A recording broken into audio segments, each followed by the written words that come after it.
दुसरी आहे तिसरी पद्धत निसर्गाची साथ. झाड बोलत नाही पण सावली देतात, नद्या मागत नाही पण तहान भागवतात.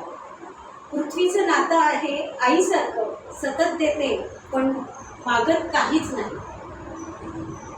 पानाचं सळसळणं म्हणजे निसर्गाचं गीत, पक्ष्याची किलबिल म्हणजे सकाळचं संगीत. पण आज ती झाडं तोडली जात आहेत, नद्या प्रदूषण वाहवत आहेत. हेच आपल्याला थांबवायचं आहे, निसर्गाशी नातं टिकवायचं आहे. प्लास्टिक नको, वृक्षारोपण हवं, हवा शुद्ध आणि पाणी निर्मळ. एक झाड लावलं तर एक जीव वाचतो, पाणी वाचवलं तर भविष्यात आकार मिळतो. प्रत्येकाचा हात लागेल या प्रयत्नांना, खरंच वाचेल पृथ्वी. जग राहील आनंदात, जग राहील आनंदात.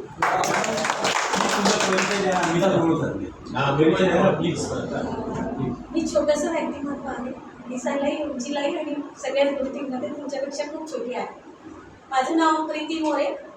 35 वर्षापासून मी धुळे शहरामध्ये माझं महाराष्ट्र शासनाच्या माध्यमातून ब्युटी पार्लर याचं इन्स्टिट्यूट मी चालवते शासन म्हणून.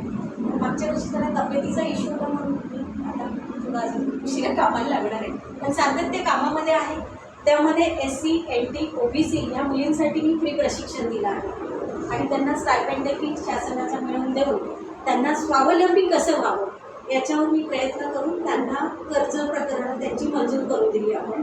आज त्या इतरही खेड्यामध्ये धुळ्याच्या आजूबाजूच्या ठिकाणी त्यांनी त्यांचं पार्लर टाकून स्वकष्टावर त्यांचा संसार चालवतात असे. आणि नंतर काही समाजसेवेमधून मग कटिंगचे प्रोग्राम्स असतील, ह्या मूकबधीर असो, अर्धमुली असो, यांच्या आम्ही फ्री कटिंग करून देत असतो.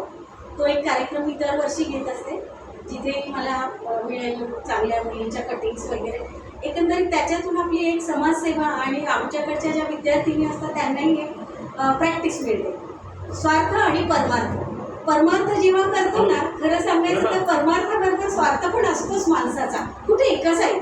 म्हणजे जेव्हा महाभारत असो, रामायण असो, श्रीकृष्णालाही स्वार्थ होता, ते म्हणतं निस्वार्थ, पण त्यालाही स्वार्थ होता म्हणून त्याने त्याला साथ दिली. तर असं एकंदरीत माझा छोटासा एक परिचय दिला आहे आणि त्याच्यातून आता तुमच्या ग्रुपला मी जॉईन झाली. मला खूप आनंद झाला आणि तुमच्याबरोबर छान माझा संवादही होतो आहे, कवितेच्या माध्यमातून असो किंवा इतरही काही गोष्टी आता कार्यक्रमाच्या माध्यमातून असो. छान वाटतं आहे तुमच्याबरोबरचा. मी ज्येष्ठ नाही आहे अजून, ज्येष्ठ व्हायला थोडा वेळ, पण ज्येष्ठ झाल्यासारखं मला अनुभव येत आहे आणि छान संवाद साधते. म्हणजे तरुणांपेक्षा माझा संवाद जितका ते ट्युनिंग नाही तेवढं तुमच्याशी जास्त माझा चांगला परिचय होतो. थँक्यू.